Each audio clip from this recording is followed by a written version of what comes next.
Assalamualaikum warahmatullahi wabarakatuh. Selamat pagi, selamat siang, dan selamat malam anak-anak. Oke, sebelum kita memulai kegiatan pembelajaran kita pada kesempatan ini, marilah kita berdoa kepada Allah Subhanahu wa Ta'ala agar kita diberi ilmu yang bermanfaat dalam pembelajaran kali ini. Oke, silahkan kita mulai dengan berdoa. Berdoa mulai.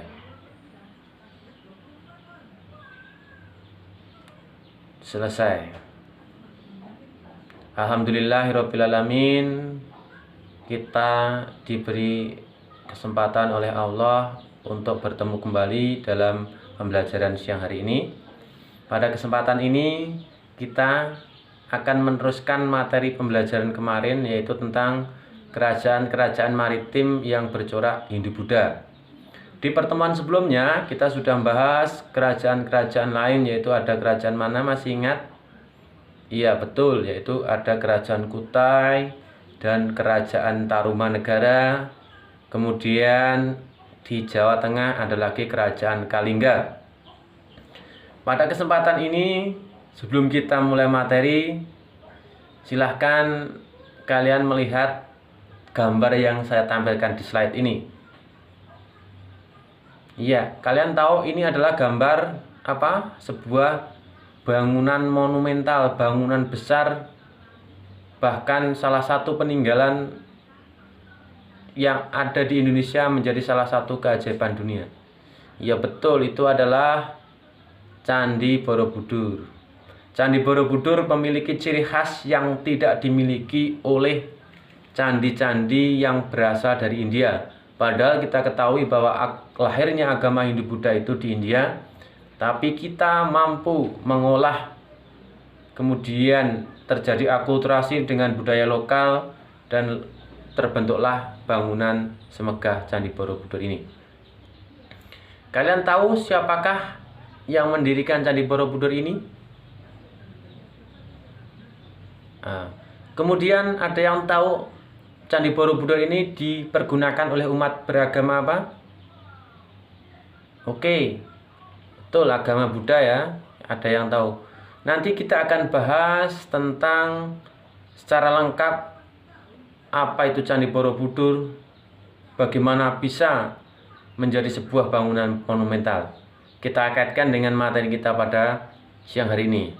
Ya, Candi Borobudur adalah peninggalan dari kerajaan Mataram kuno. Yang pertama kita bahas adalah sumber sejarah. Jadi di Mataram kuno meninggalkan banyak peninggalan-peninggalan bersejarah bagi bangsa Indonesia, utamanya bagi kita menjadi sebuah objek wisata ataupun pembelajaran bagi generasi muda. Sumber sejarah yang pertama yang kita gunakan untuk mempelajari kerajaan Mataram kuno adalah sebuah prasasti yang bernama Prasasti Canggal. Prasasti Canggal ini didirikan oleh Raja Sanjaya.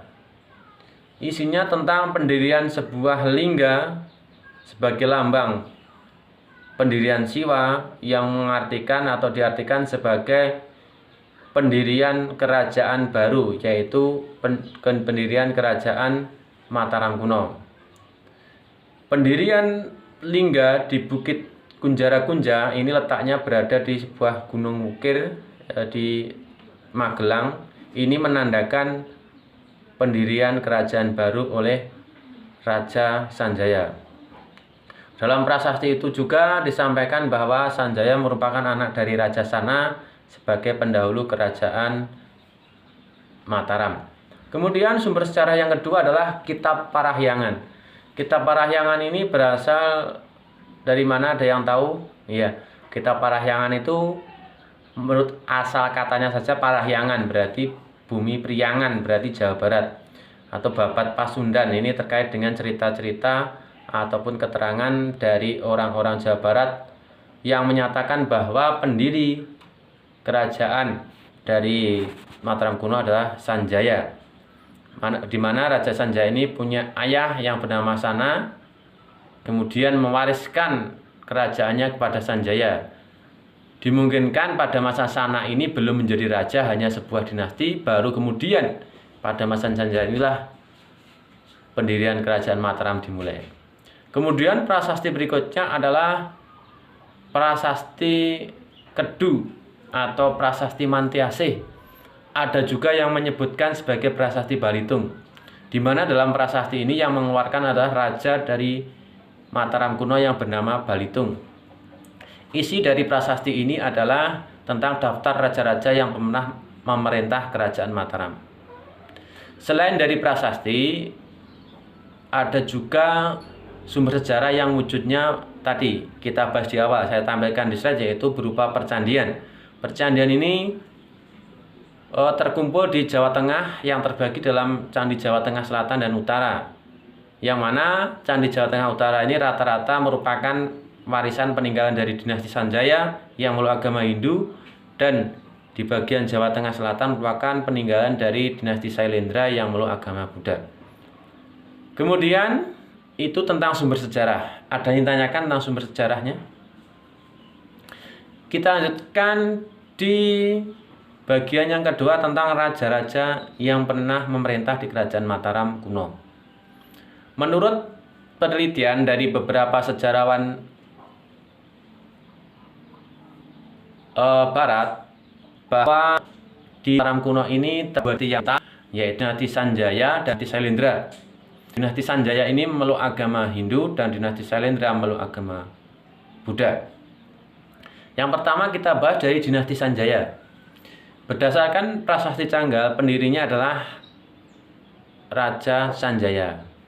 Raja Sanjaya kemudian digantikan oleh putranya yang bernama Panangkaran. Ini berdasarkan prasasti Klurak tentang Panangkaran ini, yang merupakan raja yang menjunjung tinggi perbedaan, dan pada masa pemerintahannya lah di Mataram kuno ada dua agama yang saling berdampingan, yaitu agama Hindu dan Buddha. Dan Raja Panangkaran sendiri akhirnya nanti meluk agama Buddha. Kemudian raja yang selanjutnya adalah Raja Panunggalan. Kemudian Raja Mataram kuno dari dinasti Sanjaya yang menyebabkan kejayaan dari Mataram kuno adalah bernama Rakepikatan. Pada masa Rakepikatan ini berhasil menggabungkan Mataram dua dinasti, yaitu Sailendra dan Sanjaya, lewat politik perkawinannya dengan putri Samaratungga dari dinasti Sailendra yang bernama Pramodawardhani, sehingga Mataram mencapai kejayaan perluasan wilayah pada masa Rakepikatan. Kemudian ada Rakewara, Rakegarung, dan nanti dilanjutkan di Dyah Balitung. Dan Balitung inilah yang juga merupakan salah satu raja terbesar dari dinasti Sanjaya. Peninggalannya salah satunya dalam prasasti Kedu atau Mantiasih yang menyebutkan daftar raja-raja Mataram. Ini menjadi bukti bahwa Balitung merupakan raja yang besar dari kerajaan Mataram kuno. Itu adalah raja-raja dari dinasti Sanjaya. Kemudian kita akan membahas raja-raja yang pernah memerintah dari dinasti Sailendra. Pendirinya adalah Banu, kemudian digantikan oleh Wisnu, Indra. Jadi ketiga raja ini sumber sejarahnya tidak terlalu banyak. Raja berikutnya yang meninggalkan sumber sejarah sampai bisa kita pelajari adalah Samaratungga. Raja Samaratungga ini memprakarsai pendirian Candi Borobudur. Jadi Candi Borobudur itu dibangun pada masa Raja Samaratungga. Raja Samaratungga ini membangun Candi Borobudur sebagai bukti bahwa dinasti Sailendra punya kekuasaan yang besar di wilayah Jawa Tengah Selatan saat itu. Walaupun nanti pembangunan Candi Borobudur ini tidak selesai pada masa pemerintahannya.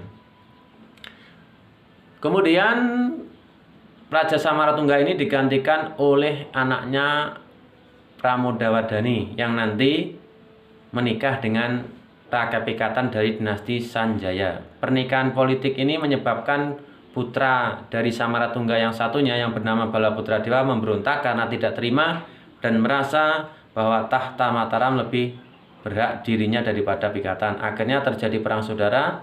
Kemudian Balaputra Dewa kalah dan kemudian melarikan diri ke Sriwijaya karena ada hubungan darah dengan Sriwijaya sana dan dia punya hak tahta di Sriwijaya. Balaputra Dewa ini nanti yang menjadi raja di Sriwijaya sana.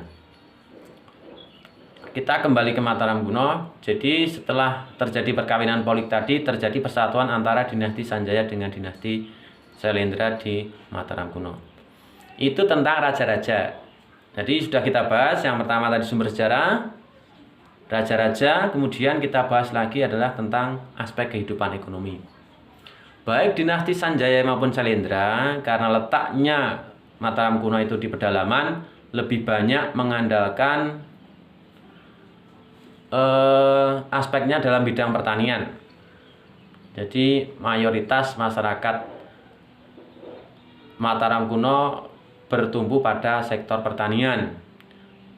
Kemudian selain pertanian, masyarakat Mataram kuno juga bekerja di bidang perdagangan. Hal ini bisa kita lihat dalam salah satunya beberapa sumber sejarah dari catatan dinasti dari Cina. Kemudian ada lukisan perahu bercadik yang ada di Candi Borobudur, itu yang menandakan bahwa masyarakat Mataram kuno juga sudah mengenal teknik pelayaran pada saat itu. Itu tentang aspek kehidupan ekonomi. Kita lanjutkan di bagian yang keempat, yaitu tentang keruntuhan. Jadi kerajaan Mataram kuno yang berjaya beberapa abad ternyata harus mengalami keruntuhan. Yang pertama disebabkan oleh satu, karena adanya bencana alam yaitu letusan Gunung Merapi. Yang kedua karena adanya krisis politik, terjadinya perebutan kekuasaan. Dan yang ketiga karena pemindahan kekuasaan ke Jawa Timur oleh Mpu Sendok. Mungkin dari situ ada yang ditanyakan untuk materi kita pada kesempatan ini. Oh ya, silahkan kalau ada yang belum paham kita bahas bersama-sama. Oke, kalau tidak ada, kita simpulkan bahwa kerajaan Mataram kuno walaupun terpecah menjadi beberapa dinasti, ada dua agama di dalam negaranya, ternyata berasal dari satu keturunan. Oke, itu saja untuk materi inti kali ini. Sebagai penutup nanti silahkan dikerjakan buku paketnya halaman 60 tentang kerajaan Hindu Buddha yaitu Mataram kuno. Demikian yang saya sampaikan. Bila ada kurangnya mohon maaf. Saya akhiri. Assalamualaikum warahmatullahi wabarakatuh.